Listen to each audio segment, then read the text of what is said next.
tetapi sego goreng yang berbeda itulah yang saya garap.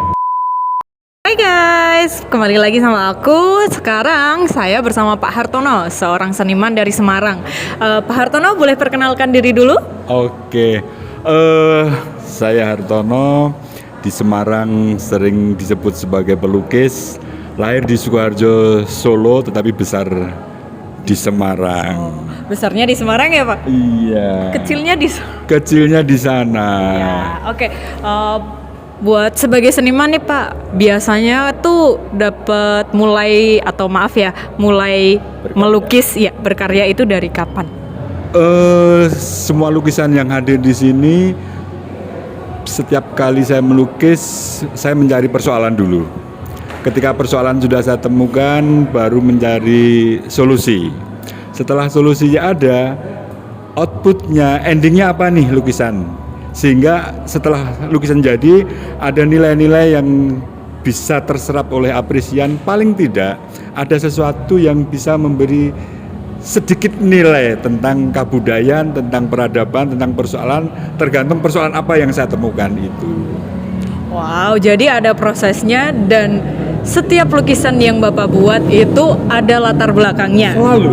Selalu ada kesana karena nilai-nilai itu yang akan menjadi, kalau di dunia pendidikan ada edukasi minimal, apa sih ini, kemudian apa sih yang akan menjadi sesuatu yang bisa bermanfaat untuk masyarakat, kesana lukisan saya bergerak. Jadi lukisannya bermakna. Insya Allah begitu ya. Oke, ini dengar-dengar nih Pak, kan Bapak Hartono udah go internasional nih di Jepang dan Poland ya. Boleh diceritakan pengalamannya Pak? Kalau di Jepang dan Polandia itu pameran bersama. Itu tahun 93 ya kalau nggak salah. Kemudian tahun 2002 apa 3 saya agak lupa. Pernah sih mau ke Australia juga, paspor sudah urus dan sebagainya karena ada sesuatu hubungan politis yang kurang pas begitu sehingga pameran nggak jadi. Kalau di Indonesia insya Allah lah kota-kota besar sudah. Kota besar semuanya sudah ya Bapak ya di Indonesia. Itu bagaimana bisa menjadi pameran bersama itu, bagaimana prosesnya Pak?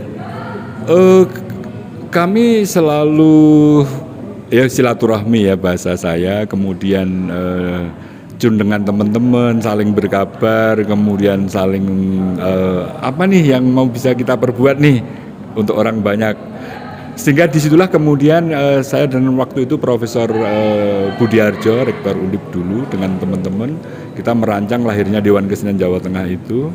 Akhirnya kemudian saya dipercaya sebagai Ketua Komite Seni Rupa Dewan Kesenian Jawa Tengah itu. Nah di sanalah kami bergerak.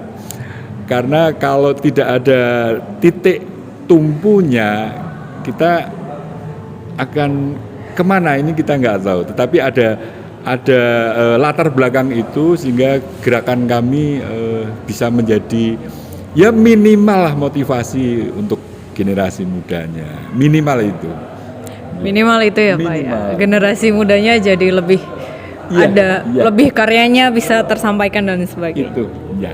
Oke, lalu nih Pak, dari karya-karya yang udah Bapak buat mungkin paling sulit atau paling memorable itu apa? Kalau secara teknis alhamdulillah saya tidak kesulitan. Tapi mencari persoalan, solusi dan ending itu yang menjadi imagination ya. Ada keliaran bermimpi apa tentang apa. Misal satu contoh lukisan ini. Ternyata seorang Nyoman Warto itu yang melahirkan Garuda Wisnu Kencana, patung tertinggi di dunia. Kemudian memenangkan desain istana yang akan di Kalimantan itu. Tetapi waktu itu kontroversi karena ada sesuatu yang oleh Ikatan Arsitek itu menjadi belum welcome begitu. Tetapi kemudian akhirnya bisa diterima. Nah di sanalah kemudian ini ada sesuatu ini yang menarik. Kemudian menghadirkan Bung Karno di sana, saya beranalogi bahwa Nyoman Warto ini juga sangat jenius seperti Bung Karno. Nah siapa yang melukiskan? Alhamdulillah saya ke sana kemudian lahirlah lukisan itu sebagai satu jejak sejarah bahwa di Indonesia ada Nyoman Warto, ada Garuda Wisnu Kencana ada istana yang nanti akan di Kalimantan itu, hingga ini bisa menjadi siar, bisa menjadi nilai tambah, bisa nilai informasi, sekaligus secara visual bisa menjadi ya estetika, harmoni, kemudian nilai-nilai, pesan, kesanalah lukisanku itu. Oke, jadi seperti lebih ke latar belakangnya dibandingkan teknikalnya. Iya, teknis.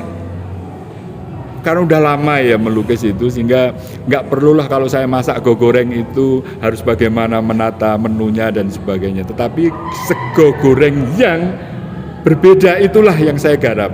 Nah, kalau saya melukis si A misalnya, ini tetap si A, tapi luwih cantik, luwih ganteng. Ada sesuatu yang berbeda. Tugas saya ke sana plus nilai-nilai yang ada di dalamnya. Oke, seperti itu Pak. Terus nih untuk seniman muda mungkin ada wejangan gitu. Ya, nuwun sewu tidak wejangan lah, tapi ajaan. Jangan kebanyakan berpikir-pikir. Segera memulai lebih penting daripada dipikir-pikir. Karena mikir-mikir itu randang tekan-tekan, tapi memulai itu lebih sesuatu yang nyata. Masalah baik buruk, kurang lebih, kelemahan, kekurangan itu proses. Jadi memulai adalah langkah pertama membuka ruang. Langkah pertama mendapatkan jalan. Langkah pertama mendapatkan kesan. Langkah pertama mendapatkan apresiasi. Langkah pertama mendapatkan kemudahan. Memulai menurut saya segera tinimbang dipikir-pikir, orang ndang mlaku malah rasido nyambut gawe, rasido melukis, rasido berkarya. Wow, waktu adalah is the best, penting menurut saya itu. Oke Bapak, one but not least yang terakhir. Oke, untuk kedepannya seniman atau dunia seni di Semarang ini Bapak pengennya gimana nih? Saya tidak kepingin sih, tetapi lebih baik kita berbuat. Karena kalau tidak berbuat, tidak ada risiko yang menghadang, tidak ada rasa syukur yang terasakan, tidak ada dinamika yang bergerak, maka ayolah bergerak ke sana.